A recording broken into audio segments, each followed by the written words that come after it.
Is it? Let's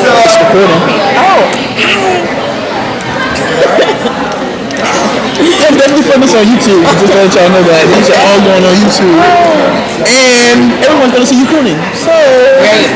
Tag me on YouTube. I'm following you on YouTube. We're going to see this together to figure out what happened. we're going to speak my third year law school. She took law school. black man, you smile for the camera. Oh, wow. Highly distinguished. Today, no. All right, y'all. Let's continue. Who's got their syllabus? Some of y'all don't have one yet. Monique.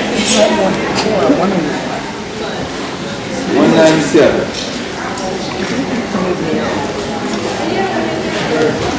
We are scheduled to begin Robinson next week in earnest. Front matter and which means the forward and the preface, and then the week after that we get into part one, the emergence and limitations of European radicalism, including chapter 1.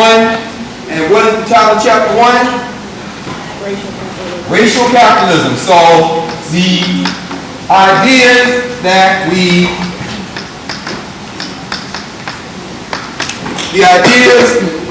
introduced last week. Oh, that Labor Day thing is not a game, is it? People confuse labor with rest.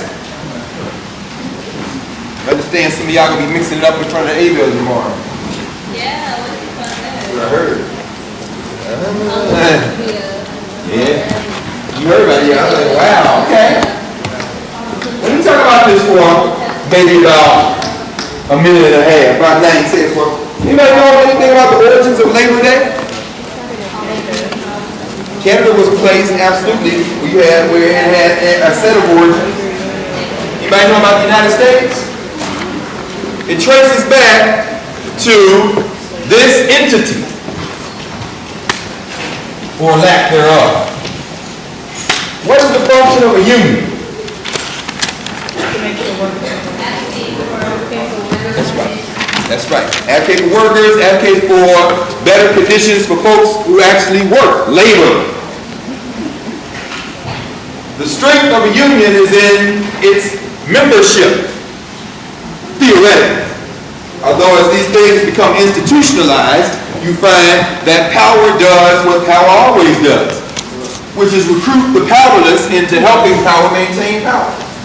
So now you have union leaders, for example, who get paid a lot, get paid hefty salaries, they have a lot of perks, ostensibly to advocate for the voiceless. Doesn't always work that way. Say again? Oh, absolutely. Oh yeah, teachers unions all over the country. The higher ups in the teachers unions live fat. Some of them started out as gym teachers, social studies teachers, math teachers, guidance counselors, whatever, and then you look up 30 years from now, they're the head of the union or work down in the union, haven't been in the classroom in years and make plenty of money to go to meetings. Yeah. You can't distinguish them from management. Union and management. What is management?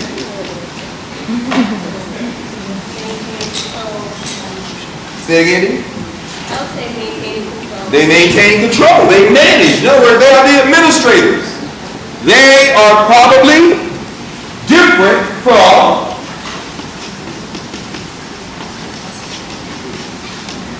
ownership. Let's take an example. An example that we probably all familiar with. The National Football League. Union is made up of who? The players. Right. The president of the NFL Players Union now is an ex-player. Right? You may know? No, it's a black dude. He's a lawyer. Yeah, young dude. I think Troy Vincent almost won. He used to be a cornerback, and he's retired for a few years. You know what I mean? Yeah, I was just going to say that the actual leader of the union, though, is a current player, son. Right. Right, the player rep. Right, right. The players have a representative, but the guy that negotiates on behalf of the union, not even a retired player, but you're right. The players do have reps. Every team got a rep. and then they meet and they got, a player voice. But in terms of the union rep at the highest level, the president of the union, the guy who negotiates the contracts, the face of it, he's not a player, but he's not managing. So you got the union, right? These guys are paid a lot of money, right?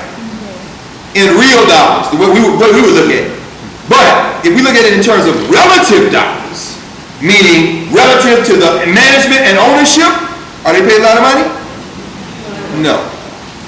Management of the team, not the coaches, not the players, the general managers, the folks who work day to day,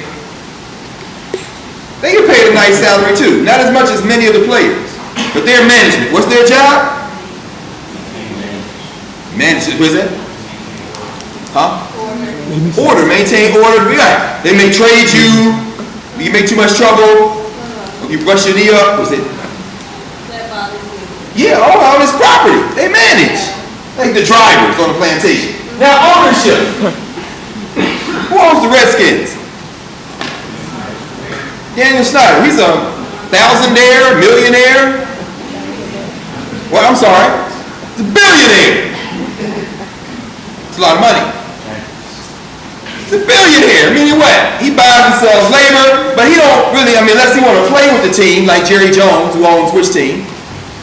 Dallas Cowboys, right. He just built $1 billion stadium in Dallas. Or not Dallas, in Arlington, where is it? It's in Arlington, right? So there you go. Now the point is this. The union can go out on strike and deprive ownership of what? Labor.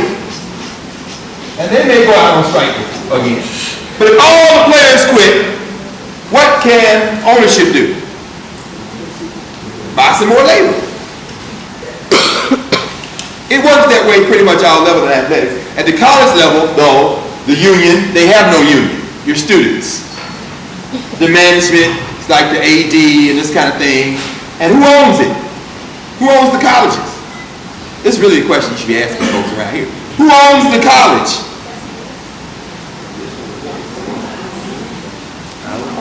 Y'all go to college? Who owns Howard?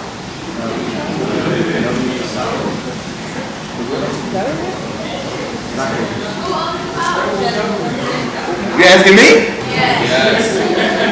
The white man. Yes, the white man. Federal government owns a lot of it in terms of who gives Howard its money. Where does the rest of the operating budget come from? You? Y'all shareholders? The board of trustees is management.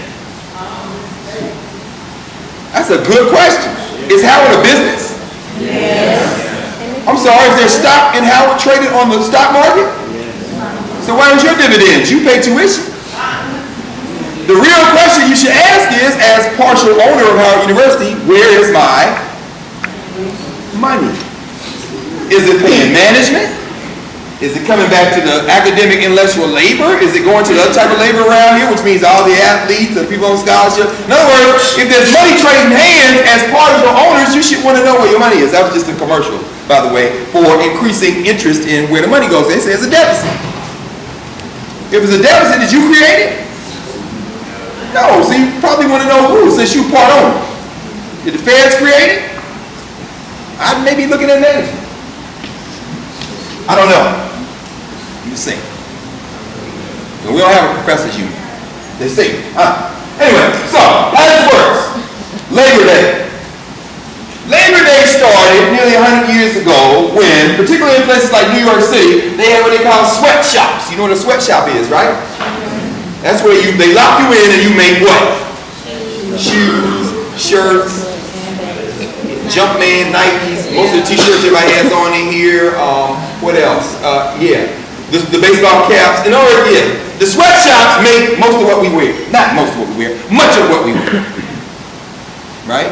So if you look at the tag at the back of your shirt and it says made in China, made in the Dominican Republic, made in Haiti, wow, sweatshop, problem. The people who work in those sweatshops don't have unions. What do they have if they're lucky? A job. Because outside the sweatshop is 3 other people saying, I'll take that job for $2 a week. That's how they get them to do it.